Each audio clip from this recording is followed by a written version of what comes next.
nit de lluna clara, damunt d'una fulla hi havia un petit ou. Diumenge al matí, amb la sortida del sol, de dins de l'ou va aparèixer una petita cuca. Era una orugueta que tenia molta gana.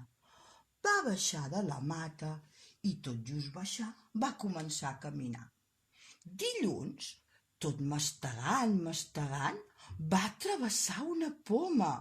I que bona que està la poma! Se la va menjar tota contenta. El dimarts va menjar-se una pera. Tot mastegant, va travessar la pera.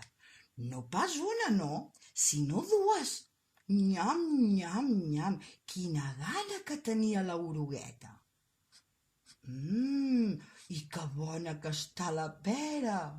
Va continuar caminant i es va trobar 3 prunes. Ja érem dimecres. Una pruna, que bona que està. 2 prunes, nyam, nyam. I fins a 3 prunes que es va menjar el dimecres. Que bona que està. Però l'orugueta seguia tenint molta gana. Quina gana que tinc, va dir l'orugueta. Quan va arribar el dijous es va trobar una mata plena de maduixes. 1, 2, 3 i 4 maduixes. L'orugueta, tot mastegant, va travessar cadascuna de les maduixes. Nyam, nyam, va dir, que bones que estan i que dolces. I així se'n va menjar 1, 2, 3 i fins i tot 4. I així es va arribar el divendres. El divendres es va trobar 5 grosses taronges. Quan les va veure l'orugueta, tot mastegant, en va foradar d'una en una. I nyam, nyam, nyam, nyam, quina gana que tenia. La seva gana cada cop era més grossa. Nyam, nyam, nyam, nyam. Tenia tanta gana. I així va arribar fins al dissabte. El dissabte, l'orugueta es va menjar tot allò que va trobar. Es va menjar un tros de formatge. Nyam, nyam, que bo que està aquest formatge. Un tros de formatge, una llaminadura. Que bona que està la llaminadura. Fuet, un gelat i fins i tot un pastisset que havia trobat. I la seva gana no s'acabava mai.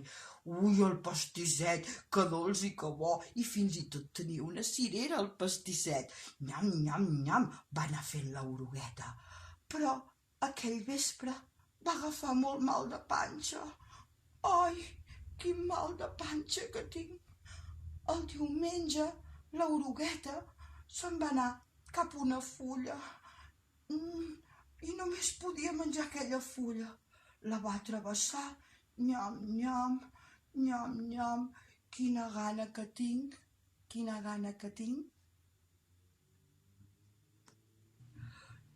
I llavors va dir, que bé, m'ha marxat una mica el mal de panxa. De tant que havia menjat l'orugueta, es va convertir en una oruga molt grossa. Era tan i tan gran que li va donar pel cap de marxar cap a la mata de fulles i fer-se una caseta. Es va construir una caseta al voltant d'ella mateixa i quan la va tenir acabada, pum, pum, pum, pum, pum, pum, es va tancar dins de la seva caseta. I així van passar 1, 2 i una mica de 2 setmanes, quasi bé 3 setmanes. Un diumenge al matí, La orugueta va començar a fer un forat al capoll. I va anar empantant i empantant. Ah! I va sortir una bonica papallona. La orugueta s'havia convertit en una papallona preciosa que es va posar a volar al voltant de la mata. Que bonica que és la papallona. I vet aquí un gos, i vet aquí un gat, i aquest bonic conte s'ha acabat. Aquí teniu un altre conte vertical de la Susilana. Esperem que us hagi agradat.